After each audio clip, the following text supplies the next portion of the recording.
Hello everyone. हम देख रहे हैं fundamental physical geography 11th standard की। तो उसमें हमने यूनिट सेकंड देखा था दी अर्थ। उसमें चैप्टर सेकंड हमने फर्स्ट देखा था the origin and evolution of the अर्थ, जिसमें बिग बैंग थ्योरी जैसी थ्योरीज थी।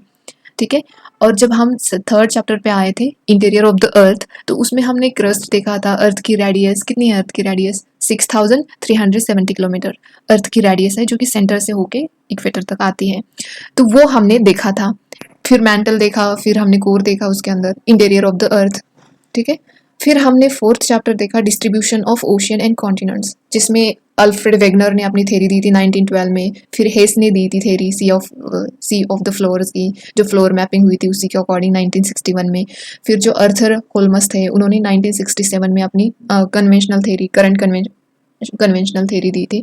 तो ये सब थ्योरी हमने देखी थी लास्ट चैप्टर में। आज हम यूनिट थर्ड देख रहे हैं, जो कि लैंड फॉर्म्स के बारे में, लैंड फॉर्म्स कैसे बने हैं। तो उसमें पहले तो हम मिनरल्स एंड रॉक्स देखेंगे, उसके बाद geomorphic process and land forms and their evolution देखेंगे। तो मिनरल्स एंड रॉक्स छोटा चैप्टर है, बट इसमें अच्छे से हम देखेंगे। मिनरल्स बहुत इंपॉर्टेंट है, आपको करंट में भी दिखाई देंगे, मतलब करंट में चल रहे हैं ना मिनरल्स, तो उसके बारे में आज हम यहाँ पे देखेंगे। तो चलो स्टार्ट करते हैं शुरुआत से ही। तो यहाँ पे जो है मेरे पास डिजिटल फॉर्मेट में नहीं था, तो मैंने अपने हार्ड कॉपी का यहाँ पे सॉफ्ट कॉपी बना दिया। ठीक है। तो चलो स्टार्ट करते हैं। The earth is compose of various kind of elements. Earth जो है हमारी, जब भी मैंने आपको बोला है ना अर्थ निकालना चाहिए, हमें इक्वेटर भी देखना चाहिए। फिर यहाँ पे आता है, यहाँ पे आता है, इस तरह से चलता है हमारा। ठीक है। ये हमारे पोल्स हैं। ये 23.5 है और ये 66.5 है। सो सिमिलरली नीचे भी 23.5, 66.5। ठीक है। तो ये इस तरह से हमारी अर्थ है। तो ये अर्थ जिस तरह से दिखती है हमें, तो इस तरह से सिर्फ अर्थ है क्या? ये नहीं। तो इसमें बहुत सारे ऐसे एलिमेंट्स हैं जिससे ये अर्थ बनी हुई है। ठीक है। इसमें बहुत सारे एलिमेंट्स हैं। एलिमेंट्स क्या होते हैं? एक प्योर सब्सटेंस होता है मेड अप ऑफ एटम्स। जो एलिमेंट्स है वो एटम से बने हुए थे। एटम्स को हम डिस्ट्रॉय कर भी नहीं सकते या इसको बना भी नहीं सकते। मतलब इसको, अगर ये एटम है मान लीजिए, इसको हम तोड़ नहीं सकते, एकदम सबसे छोटा यूनिट है ये एटम। तो इसी से एलिमेंट्स बने हुए होते हैं। जैसे कि एलिमेंट्स होते हैं, ऑक्सीजन ले लो, हाइड्रोजन ले लो, कार्बन ले लो, तो ये एलिमेंट्स होते हैं। ठीक है। So these elements are in solid form in the outer layer of the earth and in hot and molten form in the interior. तो देखो ये जो एलिमेंट्स है, आउटर जो लेयर होती है अर्थ की, ये जो ऊपरी भाग है अर्थ का, जो कि सॉलिड फॉर्म में है, तो जो कि सॉलिड फॉर्म में है। ठीक है। और जो इंटीरियर पार्ट है वो हॉट एंड मोल्टन मैग्मा का पार्ट है। मतलब आप देखोगे ये अर्थ का ऊपर का क्रस्ट है, मान लो ये क्रस्ट है, ये मैंटल है, क्रस्ट, ये हमारा मैंटल है, और ये हमारा कोर है। तो कोर में क्या है? आउटर कोर जो है वो लिक्विड में है। ठीक है। और जो इनर कोर है हमारा वो सॉलिड में है। तो जो यहाँ पे है वो मोल्टन और हॉट पार्ट है यहाँ पे। ठीक है। तो ये हो गया, इस तरह से हमारे अर्थ का कॉम्पोजिशन है। नेक्स्ट देखते हैं, यहाँ पे उन्होंने बोला है कि लगभग 98% जो है total crust of the earth is compose of 8 elements. जो 90%, जैसे कि ये हमारी अर्थ है, तो ये 100% है ना, तो इसमें से लगभग 98% जो है वो है किससे बनी हुई है? ऑक्सीजन से, सिलिकॉन से, एल्यूमिनियम से, आयरन से, कैल्शियम से, सोडियम, पोटेशियम, मैग्नीशियम। ये जो 8 एलिमेंट्स है इसी से बनी हुई है 98% हमारी अर्थ। ठीक है। अर्थ का क्रस्ट, ओके, क्रस्ट याद रख लेना। और जो बाकी के 2% रेस्ट जो बचते हैं, वो उसमें क्या क्या आता है? यहाँ पे टिटेनियम आता है, हाइड्रोजन आता है, फॉस्फोरस आता है, मैग्नीज आता है, सल्फर आता है, कार्बन आता है, निकेल आता है, अदर एलिमेंट्स आते हैं इसके अंदर। ये सिर्फ 2% कंट्रीब्यूट करते हैं। और बाकी के ऊपर के जो दिख रहे हैं ना आपको, oxygen, silicon, aluminium, iron, calcium, sodium, potassium, magnesium, ये 98% आपको क्रस्ट में दिखाई देंगे। तो ये क्रस्ट की बात हो रही है यहाँ पे। तो यहाँ पे major elements of the earth crust, तो यहाँ पे बताएं, ये जो 8, 9 दिखाए हैं, ऑर्डर भी है ना, ये जो रेस्ट 2% बचते हैं वो ऑर्डर में आते हैं। तो यहाँ पे अगर आपको देखोगे ना, तो ऑक्सीजन है, सिलिकॉन है, एल्यूमिनियम है, इनका वेट कितना होता है? सबसे ज्यादा ऑक्सीजन का वेट होता है 46.60%। और फिर उसके बाद आता है सिलिकॉन। आपको ना ऐसे अरेंजमेंट में पूछा जा सकता है, ये डायरेक्टली नहीं, बट इवन पीसीएस में तो ये कॉमन है, इसके ऊपर क्वेश्चन आ सकते हैं। लेकिन यूपीएससी अगर देखा जाए तो इस तरह से अरेंज करके पूछ सकती है। ठीक है। तो सबसे सेकंड रैंक पे आता है जिसका वेट है 27.72 और एल्यूमिनियम का है 8.13। ठीक है, और आयरन है 5th, और calcium 3rd, sodium 2%, 2.83, potassium 2.59, magnesium 2.09 and other है 1.41। तो यहाँ पे देखो सबसे ज़्यादा ऑक्सीजन का वेटेज है, मतलब वेट जो है ऑक्सीजन का है 46.6% इन सिलिकॉन एंड एल्यूमिनियम, फिर उसके बाद आयरन आता है। तो ये 4 तक तो आपको अच्छे से याद रखना चाहिए, ठीक है। ये मेजर एलिमेंट्स है ऑफ द अर्थ क्रस्ट के। तो नेक्स्ट देखते हैं हम यहाँ पे, the elements in the earth's crust are rarely found exclusively but are usually combined with other elements to make various substances। जो एलिमेंट जो होते हैं अर्थ क्रस्ट के वो रेयरली मिलते हैं, लेकिन वो दूसरे वेरियस सब्सटेंस के साथ, वो अदर एलिमेंट्स के साथ मिलकर वेरियस सब्सटेंसेस वो बनाते हैं। These substances are recognize as a mineral. देखो ये बता रहे हैं यहाँ पे जो अर्थ क्रस्ट के जो हमारे एलिमेंट्स हैं, जैसे कि अभी हमने ऑक्सीजन, सिलिकॉन, एल्यूमिनियम, आयरन ये सब देखा, तो ये क्या करते हैं दूसरे सब्सटेंस के साथ मिलके, मतलब दूसरे एलिमेंट्स के साथ मिलके एक सब्सटेंस तैयार करते हैं। तो उसी सब्सटेंस को क्या बोलते हैं, मिनरल्स बोलते हैं। तो मिनरल्स कैसे फॉर्म होते हैं कि एक एलिमेंट से मिलके दूसरे एलिमेंट्स को एक साथ आते हैं ना, काफी elements, various elements come together and form minerals, ठीक है। तो ये मिनरल्स इस तरह से बनते हैं। तो खास करके तो oxygen, silicon, aluminium, iron, calcium, sodium, potassium, magnesium है, इनके साथ दूसरे अदर एलिमेंट्स मिलते हैं तब जाके एक सब्सटेंस फॉर्म होता है। और बाकी के सब्सटेंसेस जब ये सब्सटेंस बनते हैं तो उनको हम क्या करते हैं, रिकॉग्नाइज करते हैं एज अ मिनरल्स। तो वो मिनरल्स हो गए, ठीक है। दस a mineral is a natural occurring inorganic substance, ठीक है। इनऑर्गेनिक किसको बोलते हैं, केमिकल, और ऑर्गेनिक किसको बोलते हैं, ऑर्गेनिक जो नेचुरली पाए जाते हैं, मतलब नेचुरल चीजें होती हैं उसको ऑर्गेनिक बोला जाता है, जिसमें केमिकल्स, मतलब केमिकल कंपोजिशन नहीं होता है, मतलब केमिकल कंपोजिशन से ही नहीं बने होते हैं, ठीक है, और ये मैटर से बने हुए होते हैं।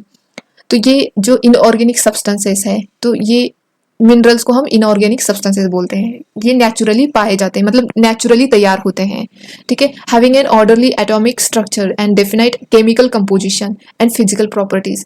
अगर आप देखोगे मिनरल में ना एक डेफिनाइट केमिकल कंपोजिशन होता है और फिजिकल प्रॉपर्टीज भी होती हैं उसके अंदर, तो उसको हम मिनरल बोलते हैं। A mineral is composed of 2 और मोर एलिमेंट्स, एक या 2 एलिमेंट से मिलके मिनरल्स तैयार होते हैं,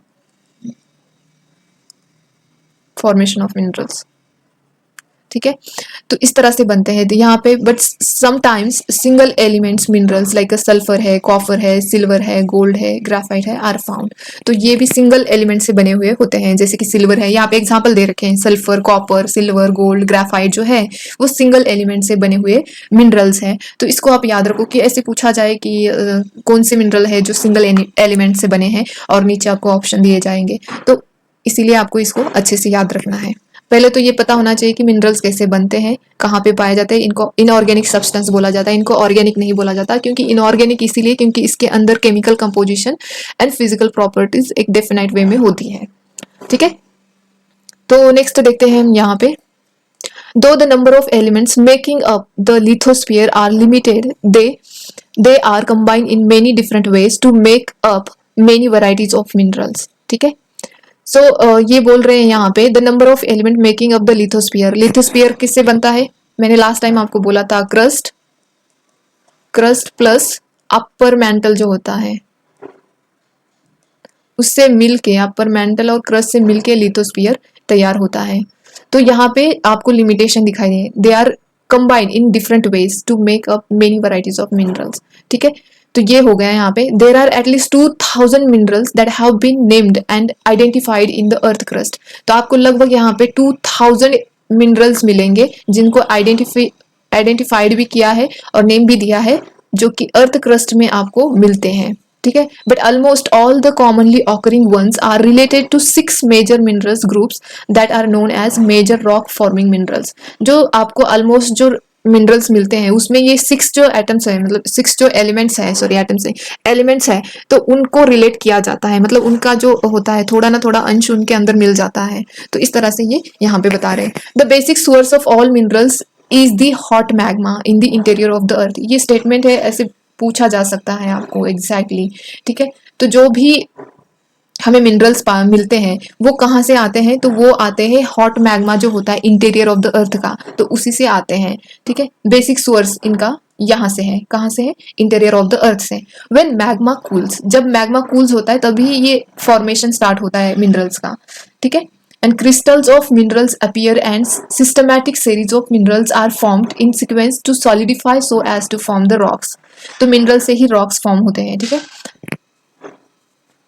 काफी सारे ऐसे मिनरल्स होते हैं जो एक साथ आते हैं और उससे रॉक फॉर्म होता है। आपको ऐसे नहीं मिलेगा एक सिंगल रॉक है तो उसमें डिफरेंट मिनरल्स नहीं होंगे, सब बिल्कुल आपको नहीं दिखाई देगा। और इसकी एक प्रोसेस होती है, उसको हम आगे देखेंगे, ठीक है। मिनरल्स सच एज जैसे कोल है, पेट्रोलियम है, नेचुरल गैस है, आर ऑर्गेनिक सब्सटेंसेस। तो इनको हम ऑर्गेनिक सब्सटेंस बोला जाता है क्योंकि ये ऑर्गेनिक मैटर से निकल के आते हैं। जैसे कि कोल तो आपको पता है जो ऑर्गेनिक मैटर होता है, जैसे कि फॉसिल्स होते हैं, जैसे पेड़ पौधे, वो काफी सालों मतलब लाखों ईयर्स तक वो नीचे दबे होते हैं, तब जाके उनसे कोल फॉर्म होता है, उनसे पेट्रोलियम निकल के आता है। तो ये नेचुरल गैसेस निकल के आते हैं, तो इनको हम ऑर्गेनिक सब्सटेंसेस बोलते हैं। Found in solid, liquid and gaseous form respectively. जो हमारी ऑर्गेनिक सब्सटेंसेस होते हैं, ऐसे भी पूछा जा सकता है कि ऑर्गेनिक सब्सटेंसेस जो है ओनली सॉलिड में मिलते हैं, ओनली लिक्विड में मिलते हैं, ओनली गैसेस में मिलते हैं, या ऐसे भी बोला सकता है कि सॉलिड लिक्विड में मिलते हैं, गैस फॉर्म में नहीं मिलते हैं। इस तरह भी आपको पूछा जा सकता है। तो आपको याद रखना है जो ऑर्गेनिक सब्सटेंसेस है जैसे कि कोल है, पेट्रोलियम है, नेचुरल गैसेस है, वो तीनों फॉर्म में मिलते हैं, तीनों स्टेट में मिलते हैं, ठीक है। सॉलिड, लिक्विड, गैसियस तीनों स्टेट में मिलते हैं। तो ये यहाँ पे हमने देखा। A brief information about some important minerals in terms of their natural and physical characteristics। तो हम यहाँ पे कुछ मिनरल्स है तो उनको देखेंगे, उनका फिजिकल एंड नेचुरल कैरेक्टरिस्टिक्स देखेंगे। तो पहले तो हम फिजिकल कैरेक्टरिस्टिक्स देखेंगे, फिर बाद में जाके हम उनके नेचुरल देखेंगे।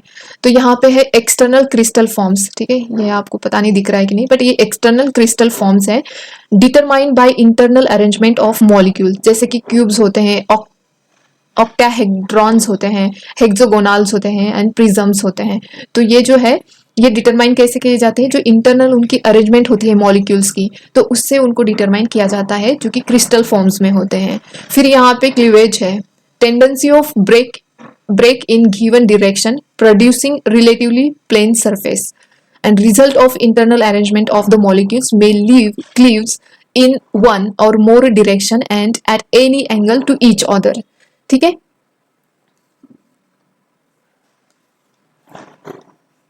तो अब यहाँ पे हम देखते हैं जो थर्ड है यहाँ पे फ्रैक्चर्स।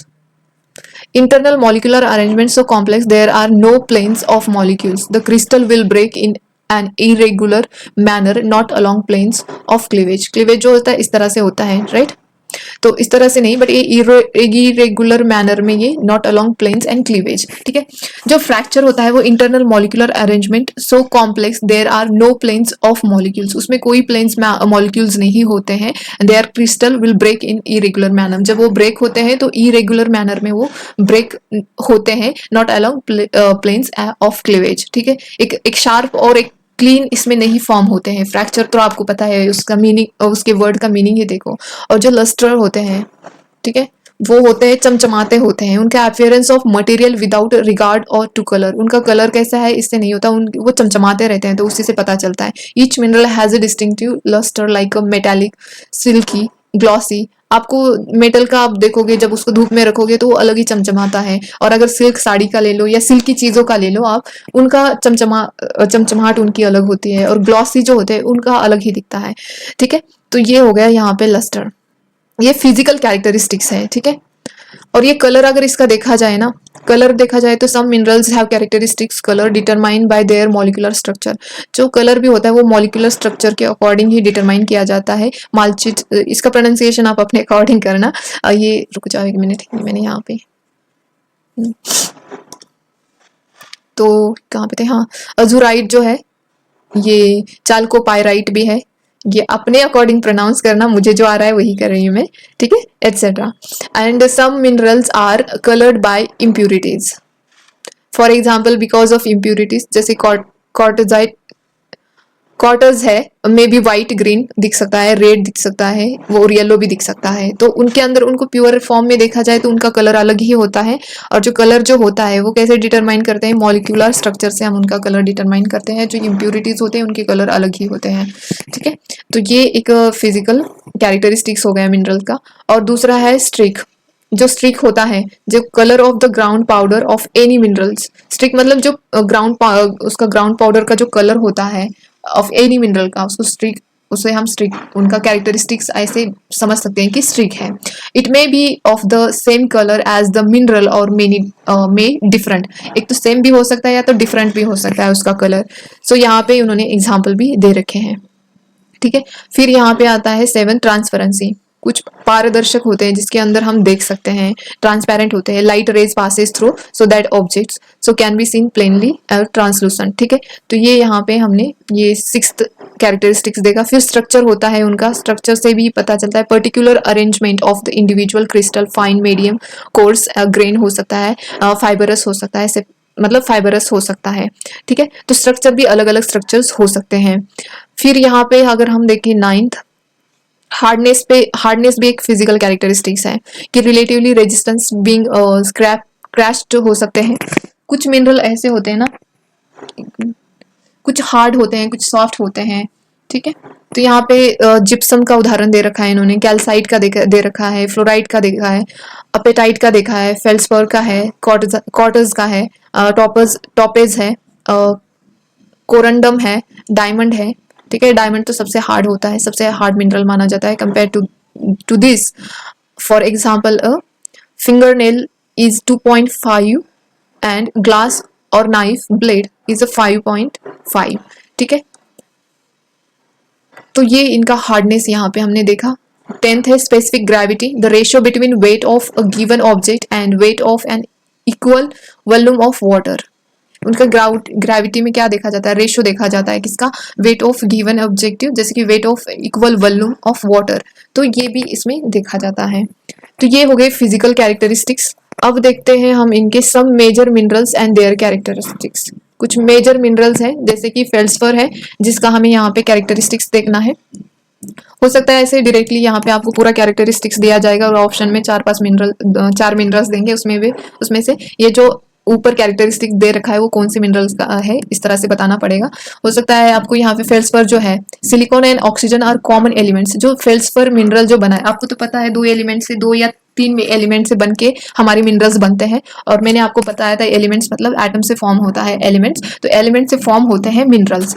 तो मिनरल्स यहाँ पे 2-3 एलिमेंट्स आके मिनरल्स को फॉर्म करते हैं। जैसे बेसिकली यहाँ पे सिलिकॉन एंड ऑक्सीजन इसमें कॉमन मिलता है, कहाँ पे, फेल्सफर, जो भी ऑल टाइप ऑफ फेल्सफर है, and sodium, potassium, calcium, aluminium etcetera are found in specific feldspar varieties. अलग अलग फेल्सफर के वैरायटी में ये सारी चीजें पाई जा सकती है। अलग अलग यहाँ पे मिनरल्स भी उसमें एलिमेंट्स में मिल सकते हैं। जैसे कि मान लीजिए 3-4 ये फेल्सफर की वैरायटीज हैं, तो हो सकता है इसमें अगर सिलिकॉन एंड ऑक्सीजन है तो इसमें क्या हो सकता है, इसमें कैल्शियम हो सकता है, एल्यूमिनियम हो सकता है, या तो पोटेशियम, या इसमें देखा जाए तो सिलिकॉन एंड पोटेशियम ही ओनली मिल सकता है। तो अलग अलग जो फेल्सफर की वैरायटीज है उसमें अलग अलग एलिमेंट्स आपको मिल सकते हैं। लेकिन अगर यहाँ पे कॉमन देखा जाए तो सिलिकॉन एंड ऑक्सीजन काफी यहाँ पे फेल्सफर के टाइप्स में मिलते हैं। बाकी के दूसरे जो है सोडियम, पोटेशियम, कैल्शियम, एल्यूमिनियम भी उनमें मिलता है स्पेसिफिक वैरायटीज में। So half of the earth crust is compose of feldspar. जो अर्थ का क्रस्ट जो है उसमें हाफ, यहाँ पे हाफ बोला है इन्होंने, तो जो है वो किससे तैयार होता है, फेल्सफर से, फेल्सफर से तैयार होता है। So light creamy salmon pink colour होता है इसका, light creamy, it has a light cream to salmon pink colour होता है इसका। It is use in ceramics and glass making. इसका इस्तेमाल किस में होता है, यूज एक याद रखना, ये बनते किससे है और इनका कंट्रीब्यूशन कितना है अर्थ क्रस्ट में, ये याद रखने ला, इतना ही याद रख ले तो चलेगा। सिरेमिक्स मतलब जो चीनी मिट्टी के बर्तन बनते हैं ना, तो उसको हम सिरेमिक्स बोलते हैं। और जो ग्लास बनता है हमारा, जो ग्लास के बॉटल्स होते हैं या प्लेट्स होती हैं, तो उसमें ये कैसे फॉर्म होती है, वो उसमें फेल्सफर होता है, ठीक है, एक मिनरल है ये। तो इतना याद रखे तो सफिशिएंट है। अभी देखते हैं क्वार्टर्स। जो क्वार्टर्स है उसमें क्या क्या होता है, it is one of the most important component of sand and granite. ये जो क्वार्टर्स होते हैं ना, ये सैंड एंड ग्रेनाइट से ही मतलब आपको ज्यादा तो पाए जाएंगे, ठीक है। इट कंसिस्ट ऑफ सिलिका, इसमें सिलिका होता है। It is a hard mineral virtually insoluble in water. ये बहुत इंपॉर्टेंट है, ये वाटर में मिक्स नहीं होता है और ये एक हार्ड मिनरल है, ठीक है। और इट इज अ वाइट और colourless and used in radio radar and it is one of the most important component of granite। तो ये ग्रेनाइट में इसका बेसिकली कलर वाइट होता है, जैसे कि फेल्सफर का पिंकिश होता है, तो यहाँ पे वाइट ये इंपॉर्टेंट है और ये ग्रेनाइट में मिलते हैं, इंपॉर्टेंट कंपोनेंट है ग्रेनाइट का, ठीक है। तो ये वाटर में सोल्यूबल भी नहीं होता है और ये कंसिस्ट ऑफ सिलिका। तो ये इतना याद रखे तो सफिशिएंट है। अब देखते हैं पायरोक्सिन। जो पायरोक्सिन है उसमें क्या क्या होता है। पायरोक्सिन में consist calcium, aluminium, magnesium, iron and silica. तो इनसे ही बना है ये पायरोक्सिन। पायरोक्सिन, ठीक है। It is a common found in meteorites. जो मेटेओराइट्स होते हैं ऊपर हमारे जो स्काई है वहां से आते हैं हमारे धरती के ऊपर, तो मतलब एटमॉस्फियर बोलो या जो हमारे यूनिवर्स है वहां से आते हैं मेटेओराइट्स। तो उसमें ये पायरोक्सिन जो है काफी दिखाई देता है। It is in green and black colour. ये इसका कलर ये याद रख लेना, इसका भी कलर याद रख लेना, जैसे कि व्हाइट था और कॉटर्स का, तो ये पायरोक्सिन जो है इसका कलर है ग्रीन ब्लैक। और ये कॉमनली फाउंड कहाँ पे होता है, मेटेओराइट्स में मिलता है। और ये बनता किससे, calcium, aluminium, magnesium, iron, silica. Fast लेती हूँ थोड़ा स्लो चल रहे हैं ना हम। तो अभी देखते हैं एम्फीबोल। प्रोनाउंसिएशन देखना, माफ करना अगर गलत हो रहा है तो, लेकिन जिस तरह से मुझे आता है उस तरह से ही करूंगी। तो एम्फीबोल जो है aluminium, calcium, silica, iron, magnesium से बना हुआ है। मेजर एलिमेंट्स ऑफ इसमें एम्फीबोल्स में होते हैं। और 7% अर्थ का जो क्रस्ट है वो इसी से बना हुआ है, ठीक है। And it is in green और ब्लैक कलर। ये ग्रीन और ब्लैक कलर में पाए जाते हैं। Is used in asbestos industry, जो कि है यहाँ पे, रुक जाओ ये मैंने गड़बड़ कर दी। Hornblende is another form of amphibole. ये एक एस्बेस्टोस है जो इंडस्ट्री में यूज किया जाता है खास करके। तो और ये इससे 7% जो अर्थ का क्रस्ट है वो बना हुआ है, तो इतना याद रख लेना। और इसका अनदर फॉर्म ऑफ एम्फीबोल का देखा जाए तो ये हॉर्नब्लेंड है, ठीक है। तो यहाँ पे अभी देखते हैं माइका। माइका जो है आपका, अगर नेक्स्ट टास्क देखा जाए तो ये मिनरल्स इंडिया में कहाँ कहाँ पाए जाते हैं, कहाँ कहाँ यहाँ इनकी जो माइनिंग होती है, ये आपको एक मैपिंग पे दर्शाना है ताकि आपको लंबे टाइम के लिए याद रहेगा। और ये माइका जो है ये comprises of potassium, aluminium, magnesium, iron and silica. It is 4% जो है माइका जो है अर्थ के क्रस्ट में पाया जाता है। और ये मिलता है, ये खास करके इग्नियस एंड मेटामॉर्फिक रॉक्स में कॉमनली मिलता है। It is use in electrical instrument. Electrical instrument में किसका इस्तेमाल किया जाता है, और वहाँ पे 4 ऑप्शन दिए जाएंगे ऐसे। तो आपको यहाँ पे माइका पता होना चाहिए जिसका इस्तेमाल इलेक्ट्रिकल इंस्ट्रूमेंट में किया जाता है। नेक्स्ट है यहाँ पे ओलिवाइन। जो ओलिवाइन जो है मैग्नीशियम, आयरन, सिलिका, ये मेजर एलिमेंट्स ओलिवाइन में मिलते हैं। और ये ज्वेलरी जो होती है उनमें इसका इस्तेमाल होता है खास करके। आप जब ज्वेलरी पहनते हो तो इतना याद रखना, ज्वेलरी में जो है ओलिवाइन है, और जिसके अंदर जो मेजर एलिमेंट्स कौन से आयरन होता है, सिलिका होता है और मैग्नीशियम होता है, तो उससे ओलिवाइन बना हुआ है, ना याद रखना। इसका ग्रीनिश क्रिस्टल कलर होता है। और फाउंड ये बेसाल्टिक रॉक्स, कहाँ पे है बेसाल्टिक रॉक, ये खास करके महाराष्ट्र में पाया जाता है, डेक्कन ट्रैप में। तो वहां पे ये ग्रीनिश क्रिस्टल जो है वो मिलता है जिसका नाम है ओलिवाइन, ठीक है। और ये beside this main minerals, other minerals like a chlorite, calcite, magnetite, haematite, bauxite, barite are also present in some quantities in the rocks. इस रॉक्स के अदर भी ये एलिमेंट्स पाए जाते हैं। अब देखते हैं हम यहाँ पे मेटालिक मिनरल्स। मेटालिक मिनरल्स कौन से होते हैं। इसमें मेटल्स में भी प्रीशियस मेटल होते हैं, फेरस मेटल्स होते हैं, नॉन फेरस मेटल्स होते हैं। तो यहाँ पे हमें देखना है कि प्रीशियस मेटल में कौन से आते हैं। गोल्ड आता है, सिल्वर आता है, प्लैटिनियम आता है। तो ये तो आपको पता ही है कि प्रीशियस मेटल मतलब बहुमूल्य होते हैं जिनको खरीदना आम जनता के लिए पॉसिबल नहीं है। तो ऐसे होते हैं वो प्रीशियस मेटल होते हैं। और जो सेकंड है यहाँ पे फेरस मेटल, जिसमें iron and another metals often mix with iron to form various kinds of steel। तो ये आयरन से ही खास करके ये किसी अदर इसमें ये मिक्स होता है, फॉर्म्स मतलब क्या बोलते हैं, हाँ, iron and other metals often mix. जो अदर मेटल्स होते हैं वो एक साथ आते हैं और इसी से various kind of steel form होता है जिसको हम फेरस मेटल बोलते हैं, ठीक है, जिसको हम हिंदी में लोह युक्त भी बोल सकते हैं। एंड नॉन फेरस मेटल अगर देखा जाए तो उसमें इंक्लूडिंग कॉपर आता है, लीड आता है, जिंक आता है, टीन आता है, एल्यूमिनियम आता है, जो कि नॉन फेरस मतलब उसके अंदर आयरन नहीं है। फेरस का मतलब ही आयरन होता है, तो अगर नॉन फेरस है जिसके अंदर आयरन बिल्कुल नहीं होगा। ये हो गए हमारे मेटल्स। और नॉन मेटेलिक मिनरल्स अगर देखें हम यहाँ पे, नॉन मेटेलिक मिनरल्स वो मेटेलिक हो गए ना, तो ये नॉन मेटेलिक अगर देखा जाए तो these minerals do not contain metal. इसके अंदर कोई मेटल नहीं है, ठीक है। तो इसके एग्जाम्पल अगर देखा जाए तो सल्फर है, फॉस्फेट है, नाइट्रेट्स है, तो ये बेसिकली आप खेती में इस्तेमाल करते हो, राइट। तो ये नॉन मेटालिक है। और cement is a mixture of non metallic minerals, ठीक है। रॉक्स अगर देखा जाए तो अब हम यहाँ से स्टार्ट करते हैं। रॉक्स, अर्थ का crust is compose of rocks. जो भी अर्थ का क्रस्ट बना है वो किससे बना है? क्रस्ट यहाँ पे रॉक से बना है। Rock is an aggregate of one और मोर मिनरल्स। जो रॉक्स बनते हैं, मैंने बोला था ना आपको, एक तो एटम से एलिमेंट्स बनते हैं, ये याद ही रखना, एटम से एलिमेंट्स बनते हैं और एलिमेंट से मिनरल्स बनते हैं, और मिनरल से क्या बनता है? मिनरल से रॉक बनता है, ठीक है। तो मिनरल्स क्या होते हैं? वन और मोर मिनरल्स आके एक रॉक को बनाते हैं, ठीक है। रॉक में भी हार्ड और सॉफ्ट दोनों टाइप के रॉक्स हो सकते हैं। वो हार्ड भी हो सकते हैं और सॉफ्ट भी हो सकते हैं, एंड इन वेरिड कलर, अलग अलग कलर के भी हो सकते हैं। फॉर एग्जाम्पल यहाँ पे ग्रेनाइट अगर देखा जाए तो is a hard, and soapstone देखा जाए तो इज अ सॉफ्ट, ये सॉफ्ट है, ठीक है।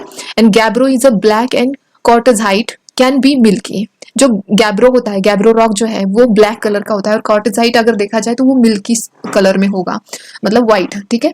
So rocks do not have a definite composition of minerals constituents.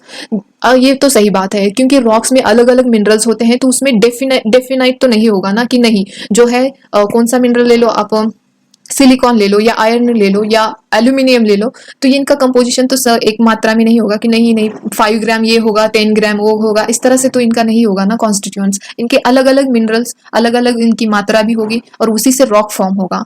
यहाँ पे देखते हैं फेल्सफर एंड कॉर्टर्स जो है are most common minerals found in rock. ये जो अगर पूछा जाए कि कौन से कॉमन मिनरल्स हैं जो कि रॉक्स में पाए जाते हैं, तो वो है फेल्सफर। जैसे कि बोला ना, हाफ क्रस्ट जो है, हाफ क्रस्ट जो है हमारे अर्थ का, वो किससे बना है? फेल्सपर से बना है। तो और कॉर्टर जो तो फिर इसका मतलब यही होगा कि रॉक्स में, अगर रॉक से हमारा क्रस्ट बना है, फर्स्ट लाइन यहाँ पे बोल ही रही है कि हमारा जो क्रस्ट है वो रॉक से बना है, तो रॉक्स में क्या होगा? फेल्सपर होगा और कॉर्टर्स होगा, ठीक है। और जो रॉक्स के हम स्टडी करते हैं उसको क्या बोलते हैं? पेट्रोलॉजी, ठीक है। ये टर्म याद रखना, पीसीएस में हो सकता है पूछा जाएगा कि जिसमें रॉक की स्टडी करते हैं उसे क्या बोला जाता है? पेट्रोलॉजी लॉजिस्ट जो होते हैं, जो रॉक की स्टडी करते हैं, ऑल देयर आस्पेक्ट। तो हम देखते हैं यहाँ पे वो स्टडी क्या करते हैं कि जब एक रॉक की स्टडी की जा रही है तो कैसे करते हैं? तो एक रॉक की स्टडी की जाती है तब ये देखा जाता है कि उस रॉक में मिनरल का कंपोजिशन कितना है, उसका स्ट्रक्चर कैसा है, मतलब उसका स्ट्रक्चर कैसा है, कि शार्प है या सॉफ्ट है, ये टेक्सचर होता है। फिर स्ट्रक्चर किस तरह से है, गोल है या इस तरह से है या इस तरह से है, तो ये देखा जाता है। फिर ओरिजिन, कहाँ से ओरिजिन हुआ, इसका ऑकरेंस कैसे हुआ, अल्टरनेशन कैसे हुआ, रिलेशनशिप विद अदर रॉक्स के साथ इसका रिलेशनशिप कैसे है। तो ये खास करके ये जो पेट्रोलॉजिस्ट होते हैं ये स्टडी करते हैं रॉक्स की, ठीक है। इस तरह से रॉक की स्टडी करते हैं। नेक्स्ट देखते हैं, as there is a close relation between rocks and landforms, rocks and soils, and geographer requires basic knowledge of rocks. अब यहाँ पे देखा जाए तो देखो, रॉक्स का एंड लैंडफॉर्म्स का, रॉक्स का एंड सॉइल का देखा जाए, जो हमारे रॉक्स होते हैं इसी से हमारा लैंड का फॉर्मेशन होता है, और इनका ही, रॉक्स का ही वेदरिंग होके यहाँ पे बारीक बारीक टुकड़े हो जाते हैं ना, छोटे छोटे पीसेस में जब रॉक बनता है तो उससे और छोटे छोटे डिवाइड रॉक का डिवाइड बहुत बार डिवाइड होता है जब तक वो एटम्स में ना आ जाए। तब तक जब वो एटम्स में आते हैं तो सॉइल फॉर्म होना शुरू हो जाते हैं, ठीक है। तो इस तरह से सॉइल भी फॉर्मेशन होती है। तो ये इनका बहुत ही गहरा नाता है, हम ऐसे बोल सकते हैं। There are many different kind of rocks which are grouped under 3 families on the basis of their mode of formation. तो यहाँ पे बहुत प्रकार के अलग अलग टाइप के रॉक्स हैं, लेकिन इनके अगर बेसिक 3 फॉर्मेशंस हैं कि कैसे फॉर्म्स होते हैं रॉक्स, उसी के अकॉर्डिंग हम देख सकते हैं।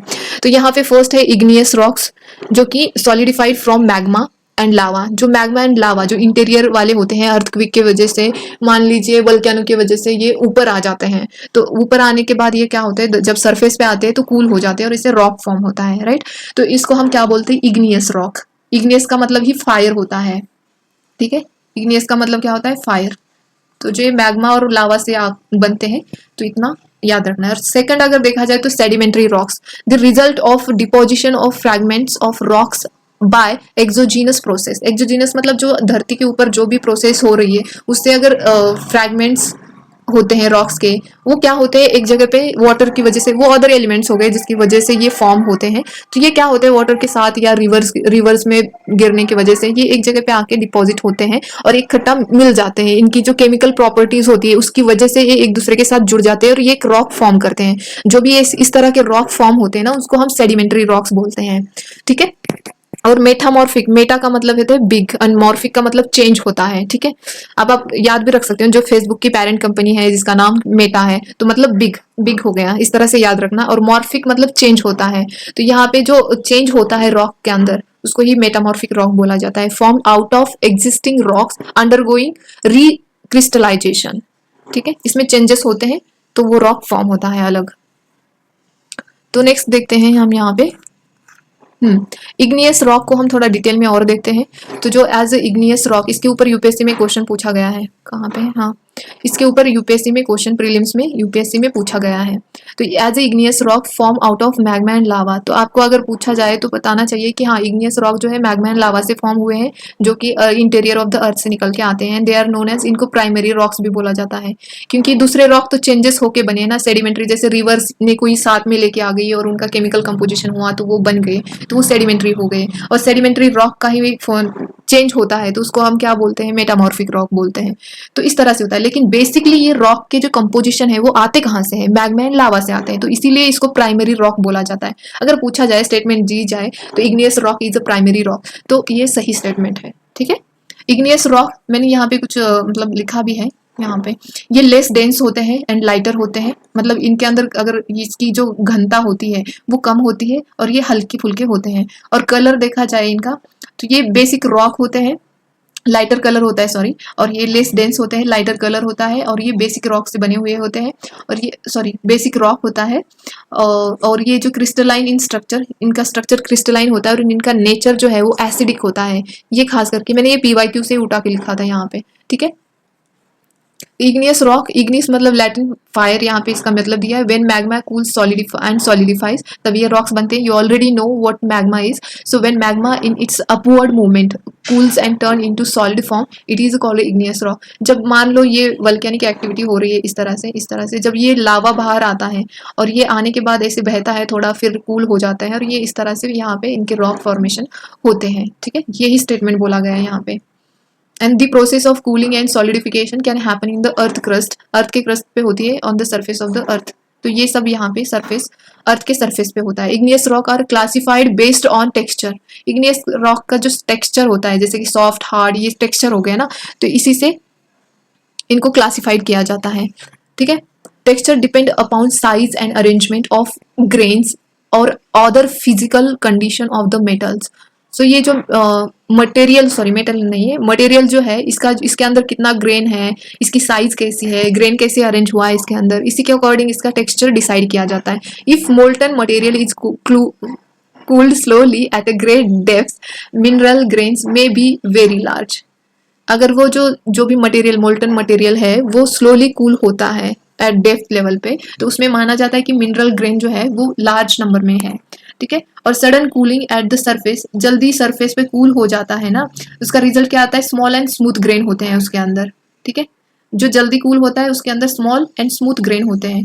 Intermediate condition of cooling would result in intermediate size of grains making of igneous rock, ठीक है। इस तरह से इग्नियस रॉक बनते हैं, खास करके ग्रेनाइट है, गैब्रो है, जो पेग्माटाइट है, बेसाल्ट है, वल्केनिक ब्रेसिया है और टफ है, are some of the example of igneous rock. तो अगर ग्रेनाइट, गैब्रो और ये जो एग्जाम्पल दे रखे हैं, तो इसको क्या बोलेंगे आप, ये इग्नियस रॉक है या सेडिमेंटरी रॉक है या मेटामॉर्फिक रॉक है, अगर ऐसे पूछा जाए तो आप क्या बोलोगे, तो नहीं, ये इग्नियस रॉक है, ठीक है। तो हमने यहाँ पे इग्नियस रॉक को देखा। एक तो देखना यहाँ पे, इसमें एनसीईआरटी में नहीं दिया कि इग्नियस रॉक जो होते हैं उनकी जो नेचर है वो एसिडिक होते हैं, वो यहाँ पे नहीं दिया है, बट मैंने ऊपर लिखा है तो आप देख लेना, ठीक है। और मैं बता भी रही हूँ, याद रख लेना, वो मैंने पीवाईक्यू से उठा के लिखा था वहां पे। सेडिमेंट्री रॉक अगर देखा जाए तो इसमें बहुत सारी लेयर होते हैं, उसको स्ट्रैटिफाइड भी बोला जाता है, इसके अंदर बहुत सारे लेयर्स होते हैं, लेयर से बना हुआ होता है। Word sedimentary is derived from the Latin word sedimentum, ठीक है, विच मीन्स सेटलिंग। मतलब ऐसे एक यहाँ पे मान लीजिए इस तरह से एक रिवर बह रही है, ठीक है, तो ये रिवर अकेली पानी, सिर्फ पानी लेके आ रही होती है क्या, नहीं, इसके साथ बहुत सारे मिनरल्स, ग्रेन्स आ रहे होते हैं। तो जब ये पहले आ रही होती है इसकी डेप्थ अच्छी होती है, यहाँ पे कुछ डिपॉजिट हो जाता है, ठीक है, यहाँ पे डिपॉजिट होने के बाद फिर और वाटर आ रहा है, उसके साथ और मटेरियल आ रहा है, फिर उसका डिपोजिशन हो रहा है, मतलब ये फर्स्ट लेयर हो गई, फिर आ रहा है तो सेकंड लेयर हो गई, थर्ड लेयर, इस तरह से ये सेडिमेंट्री रॉक फॉर्म होते हैं, विच मीन्स सेटलिंग, ठीक है। Rocks, igneous, sedimentary, metamorphic rocks होते हैं of the earth surface are exposed to denudational agents. Denudation मतलब ऐसे लेयर जैसे हम आपने ओनियन की लेयर निकाले होते हैं तो अंदर अंदर जाओगे तो न्यू आपको उसके पत्ते दिखाई देंगे, मतलब क्या भी बोलते हैं उसको, कैलिक्स बोल लो, तो उसके न्यू जैसे दिखते हैं, वैसे ये डिन्यूडेशन भी होता है। तो जैसे जैसे उसके ऊपर का, अगर मान लीजिए ये एक यहाँ पे रॉक है, जैसे जैसे इसका ऊपर का लेयर हटेगा, ये जो हटने वाले लेयर हटेंगे तो इसको ही डिन्यूडेशनल प्रोसेस बोलते हैं। लेकिन इसके कुछ एजेंट्स होते हैं जिसके, या हवा की वजह से उसकी लेयर हट जाती है, वो या रेन होता है, मतलब रेनिंग होती है तो उसकी वजह से केमिकल रिएक्शन होके वो जो ऊपर वाला स्ट्रक्चर है वो हट जाता है, तो ये डिन्यूडेशनल प्रोसेस होती है। ठीक है। नेक्स्ट देखते हैं यहाँ पे, and are broken up into various size of fragments. जैसे डिन्यूडेशन प्रोसेस से ही ये एक्सपोज होते हैं और फिर ये बहुत सारी अलग अलग, एक रॉक है, मान लीजिए सपोज ये एक रॉक है, ये डिन्यूडेशन प्रोसेस से ही इसकी लेयर हट जाती है तो उसका सेपरेशन होना शुरू हो जाता है और फिर ये यहाँ पे कट भी हो जाता है, फ्रैगमेंट हो जाता है दो टुकड़े में, ये टुकड़ा अलग हो गया, ये टुकड़ा अलग हो गया, तो ये रॉक अलग हो गया, फिर इसमें और टुकड़े होते हैं। तो इससे ऐसे ही रॉक ब्रेक होने से ही अलग अलग जो सेडिमेंट्स में आपको ऐसे ही प्रक्रिया से सेडिमेंट्री रॉक्स फॉर्म होते हैं। Such fragments are transported by different exogenous agencies and deposited.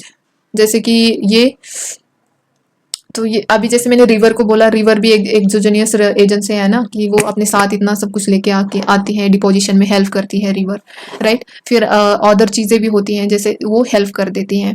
This deposit through composition turns into rock. जैसे जैसे ये डिपॉजिट हो गए तो ये ऐसे तो नहीं कि डिपॉजिट हो गए तो कुछ एक्टिविटी नहीं करेंगे, रॉक के अंदर मिनरल्स हैं, मिनरल्स में थोड़ा बहुत केमिकल कंपोजिशन होते हैं, उनकी खुद की प्रॉपर्टीज होती हैं, तो वो एक दूसरे के साथ अटैच हो जाते हैं और एक रॉक फॉर्म कर देते हैं। ठीक है, इसी को हम क्या बोलते हैं, सेडिमेंट्री रॉक बोलते हैं। दिस प्रोसेस लिथिफिकेशन, और जो ये प्रोसेस हो रही होती है इसको लिथिफिकेशन बोला जाता है।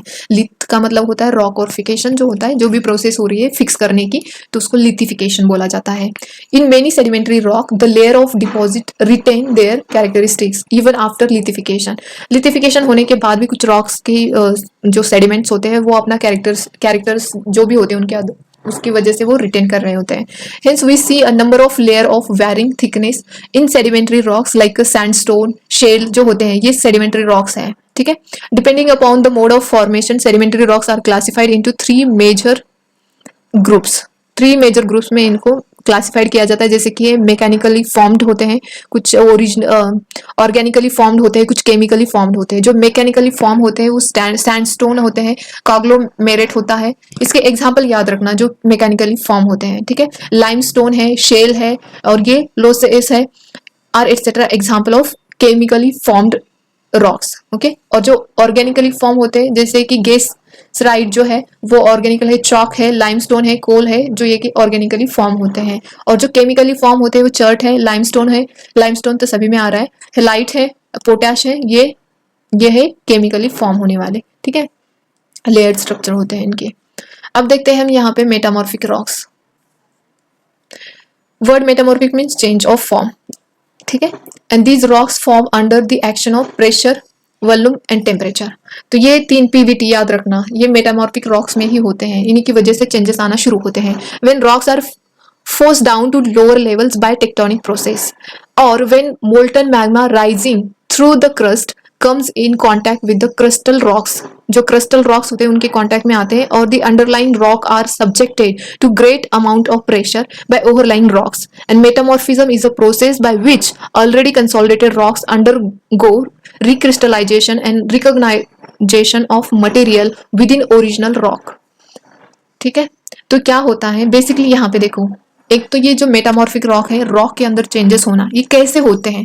जब मान लीजिए एक वोल्केनो है, उसका लावा ऊपर आ रहा है, जब ये सरफेस पे आएगा तो ऑलरेडी वहां पे कुछ रॉक्स होते हैं, तो उनके कांटेक्ट में आएगा, उससे अटैच होगा, फिर उसका अलग फॉर्मेशन होगा यहाँ पे। ठीक है, तो ये हो गया मेटामॉर्फिक रॉक्स। ठीक है, इस तरह से रॉक्स में चेंजेस आते हैं, तो इसके चेंजेस आने के रीजन भी यहाँ पे हमने बताए।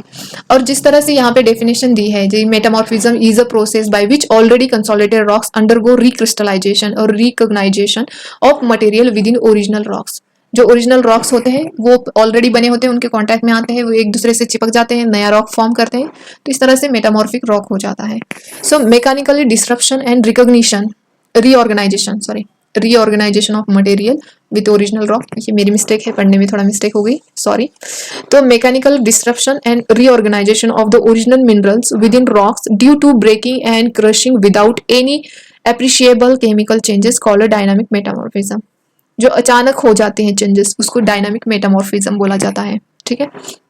And the materials of rock chemically alter or recrystallize due to thermal metamorphism। जो टेम्परेचर के अंडर चेंजेस होते हैं ना उसको थर्मल मेटामॉर्फिज्म बोला जाता है। जो रॉक्स जब अल्टर होते हैं केमिकली और recrystallise due to thermal metamorphism, जैसे टेम्परेचर की वजह से चेंजेस आते हैं, ठीक है। थर्मल मतलब टेम्परेचर के according. So there are two type of thermal metamorphism, contact metamorphism and regional metamorphism. यहाँ पे थर्मल दो है, एक है कॉन्टैक्ट मेटामॉर्फिज्म, दूसरा है regional metamorphism. In contact metamorphism the rock come in contact with hot, जैसे कि मैंने बोला ना आपको, यहाँ पे एक लावा आ रहा है बाहर, ये इस लावे के कॉन्टैक्ट में एक नॉर्मल रॉक जो ऑलरेडी बना हुआ वो आ जाता है, तो वो क्या, और उससे जो भी मेटामॉर्फिक रॉक बनता है उसको क्या बोलते हैं हम, कॉन्टैक्ट मेटामॉर्फिज्म, ठीक है।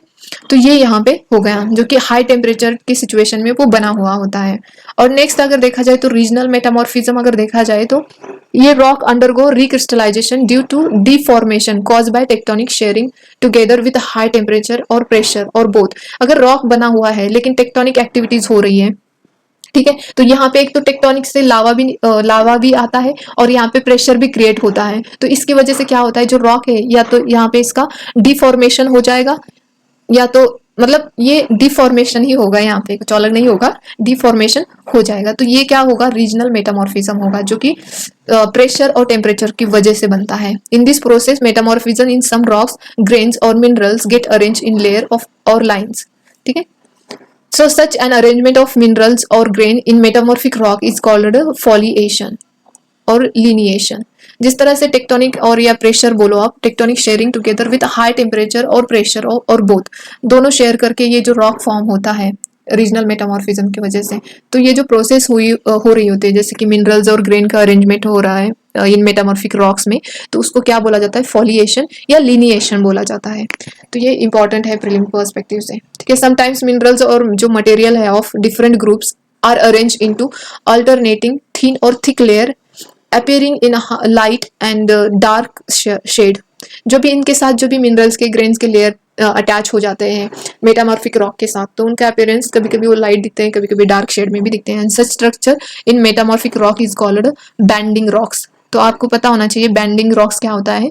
तो ये ही होता है जिसके मेटामॉर्फिक रॉक है ये, तो इसके ऊपर आके लेयर मिल रही है मिनरल्स की, ग्रेन्स की, और चाहे वो थिक हो, थिन हो, या उनका शेड जो होता है लाइट या डार्क होता है, तो उनको हम क्या बोलते हैं, बैंडिंग रॉक्स, ठीक है।